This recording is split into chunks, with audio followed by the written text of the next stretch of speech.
देश के 7 राज्यों की 13 विधानसभा सीटों पर 10 जुलाई को हुए उपचुनाव में इंडिया गठबंधन ने 10 सीटों पर जीत हासिल की है, जबकि बीजेपी की अगुवाई वाले एनडीए के खाते में केवल 2 सीट आई है। और बीजेपी की सबसे बुरी हार बद्रीनाथ की हार बताई जा रही है। जिस तरह से बीजेपी अयोध्या में हारी थी, ठीक वैसे ही बद्रीनाथ में भी हार मिली है। मतलब किसी को उम्मीद नहीं थी कि बीजेपी यहां से हार सकती है। वहीं बिहार ने इस उपचुनाव में चौंका दिया है। यहां ना बीजेपी जीती ना आरजेडी जीती, निर्दलीय उम्मीदवार ने जीत दर्ज की है। जी हां, इंडिया गठबंधन में जहां कांग्रेस ने 4 सीट पर जीत का परचम लहराया है, तो वहीं तृणमूल कांग्रेस यानी कि टीएमसी ने 4, डीएमके और आम आदमी पार्टी ने 1-1 सीट पर जीत हासिल की है। साफ सीधे तौर पर देखा जाए तो 13 में से 2 सीटें जीतने वाली बीजेपी को इन दोनों सीटों पर भी कड़ी मशक्कत करनी पड़ी है। बंगाल, उत्तराखंड में बीजेपी को करारा झटका लगा है। साथ ही बाकी राज्यों में भी बीजेपी के लिए अच्छी खबर नहीं है। बिहार ने तो चौंका ही दिया है। यहां ना बीजेपी ना आरजेडी बल्कि निर्दलीय। बिहार की रुपौली सीट के बारे में कांग्रेस नेता पवन खेड़ा ने कहा कि वहां ना हम जीते न वो जीते, वहां कोई और ही जीत गया। नतीजे आने के बाद कांग्रेस ने सोशल मीडिया पर इसे लेकर खुशी जाहिर की है और लिखा कि अधिकतर सीटों पर इंडिया गठबंधन को जीत मिली है। अब समझना यह जरूरी है कि इसका इम्पैक्ट आने वाले विधानसभा चुनाव पर पड़ता है या नहीं। चलिए समझते हैं क्या है इसके मायने और 4 राज्यों में होने वाले चुनाव पर क्या असर पड़ेगा। सबसे पहले ये जान लीजिए कि इन उपचुनावों में हिमाचल प्रदेश की देहरा सीट खास थी। यहां से राज्य के मुख्यमंत्री सुखविंदर सिंह सुक्खू की पत्नी और कांग्रेस की उम्मीदवार कमलेश ठाकुर की जीत हुई है। कमलेश ने बीजेपी के होशियार सिंह को 32,000 से ज्यादा वोटों के अंतर से हराया है, लेकिन सुक्खू को उनके गृह जिले हमीरपुर में बीजेपी ने झटका दिया है। इस सीट पर बीजेपी के आशीष कुमार शर्मा करीब 1500 वोट से चुनाव जीत गए हैं। वहीं हिमाचल की नालागढ़ विधानसभा सीट से कांग्रेस के हरदीप सिंह बावा जीते हैं। साल 2022 में हुए विधानसभा चुनावों में हिमाचल की इन तीनों सीटों पर निर्दलीय उम्मीदवारों को जीत मिली थी। उसके इस्तीफे के बाद ये सीट खाली हो गई थी। वहीं बीजेपी शासित मध्य प्रदेश के छिंदवाड़ा के अमरवाड़ा विधानसभा उपचुनाव में बीजेपी प्रत्याशी कमलेश प्रताप शाह को जीत मिली है। वो 3252 वोटों से चुनाव जीत गए हैं। यही 2 सीट यानी कि छिंदवाड़ा और हमीरपुर में बीजेपी की जीत हुई है। बाकी राज्यों में 0। यहां भी जीत का अंतर ज्यादा नहीं है। छिंदवाड़ा में लगभग 3300 और हमीरपुर में 1500 का डिफरेंस है। वहीं अब एक एक करके राज्यों पर देखते हैं कि कहां कैसे जीत मिली। पश्चिम बंगाल की सभी 4 सीटों पर टीएमसी ने जीत हासिल की है। रायगंज सीट पर कृष्ण कल्याणी ने बीजेपी के मानस कुमार घोष को 50,000 से ज्यादा वोटों के अंतर से हराया है। 4 सीटों के लिए हुए उपचुनाव में बीजेपी को करारा झटका लगा है। सत्तारूढ़ टीएमसी ने कोलकाता की मानिकतला सीट के अलावा उत्तर दिनाजपुर की रायगंज, रुपलिया जिले की बागदा और नदिया जिले की रानाघाट दक्षिण सीट भी जीत ली है। इसमें से मानिकतला के अलावा बाकी 3 सीटें उसने भाजपा से छीनी है। भाजपा ने साल 2021 के विधानसभा चुनाव में ये सीटें जीती थी। वहीं उत्तराखंड में बीजेपी चारों खाने चित हो गई है। मंगलौर सीट से बीएसपी के विधायक सरवत करीम अंसारी के निधन के बाद ये सीट खाली हुई थी। वहीं बद्रीनाथ सीट से कांग्रेस विधायक राजेंद्र भंडारी के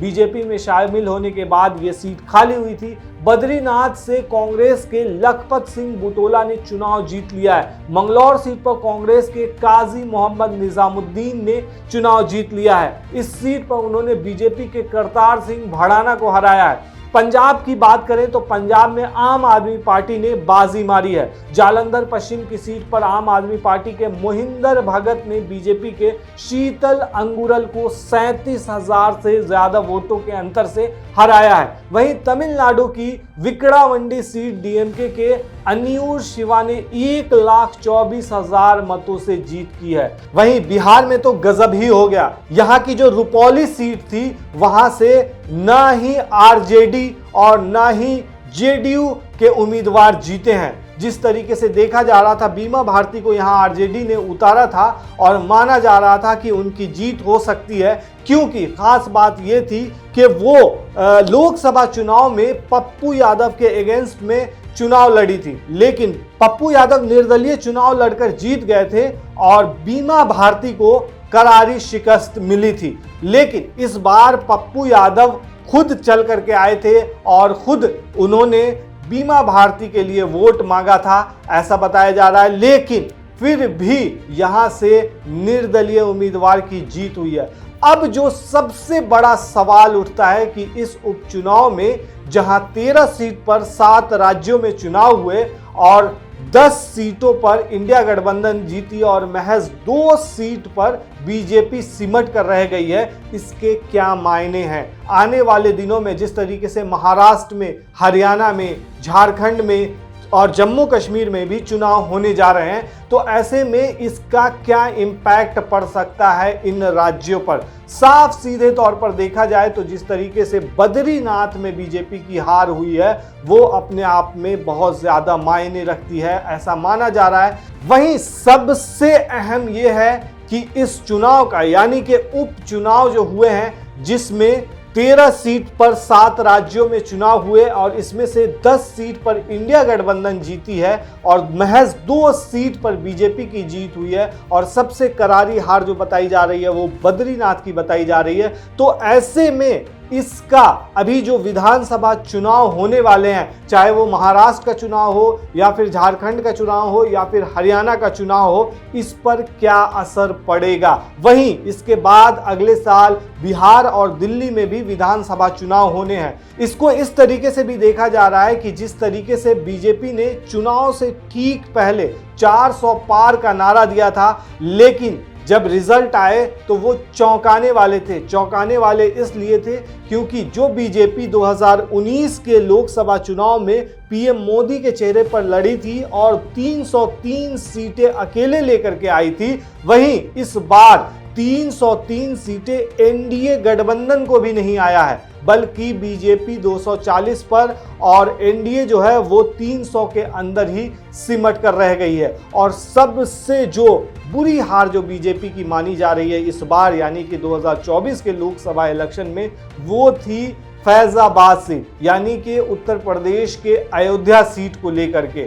जिस तरीके से पीएम मोदी ने बताया ये जा रहा था कि राम मंदिर का उद्घाटन किया गया था और वो ठीक चुनाव से पहले किया गया था, तो ऐसे में ये माना जा रहा था कि राम मंदिर के उद्घाटन को पूरी तरीके से बीजेपी भुनाना चाहती है। लेकिन उसी राम मंदिर यानी कि राम मंदिर जहां बना हुआ है अयोध्या, और अयोध्या जो आता है वो फैजाबाद लोकसभा सीट के अंदर आता है और जनता ने लोकसभा सीट यानी कि फैजाबाद सीट से बीजेपी को हरा दिया, जिसकी किसी को उम्मीद नहीं थी। यहां तक कि कांग्रेस को भी इस चीज की उम्मीद नहीं थी। वहीं बीजेपी के कई कद्दावर नेता भी इस बार हारे हैं, इसमें स्मृति ईरानी भी हो गई और भी बहुत सारे नेता हैं जिनको हार का सामना करना पड़ा है इस बार। तो ऐसे में जो लोकसभा चुनाव के बाद जो अब विधानसभा चुनाव होने वाले हैं, इस पे बहुत गहरा असर पड़ सकता है।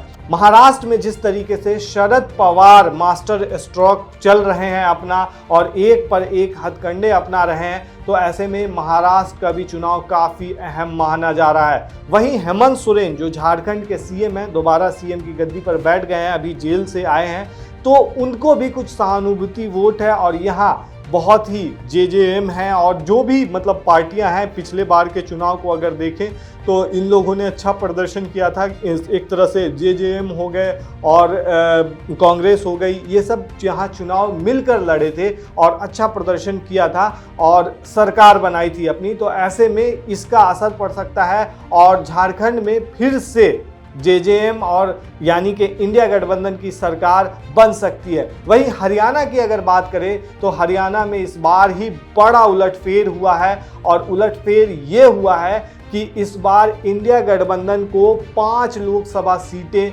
आ गई है और 5 बीजेपी के खाते में गई है। तो कहीं ना कहीं इस बार यहाँ हरियाणा में भी कड़ा मुकाबला देखने को मिल सकता है। और वहीं अगले साल अगर देखा जाए तो दिल्ली में और बिहार में चुनाव होने वाले हैं। तो दिल्ली में खास बात ये रही है कि बीजेपी इस बार 7 लोकसभा सीट जीती है, लेकिन यहाँ का अगर आप हिस्ट्री पलट करके देखेंगे तो वो चाहे 2015 का चुनाव हो या फिर 2020 का चुनाव हो, देखा गया है कि विधानसभा चुनाव में आम आदमी पार्टी जो है वो आ जाती है और लोकसभा चुनाव में जनता जो है वो बीजेपी को चुनती है। तो ऐसे में ये भी खास है कि आने वाले टाइम में दिल्ली के चुनाव में क्या होने जा रहा है। और आपको क्या लगता है दोस्तों, इस पूरे राज्य में इस बार क्या होने वाला है, हमें कमेंट में ज़रूर बताएं।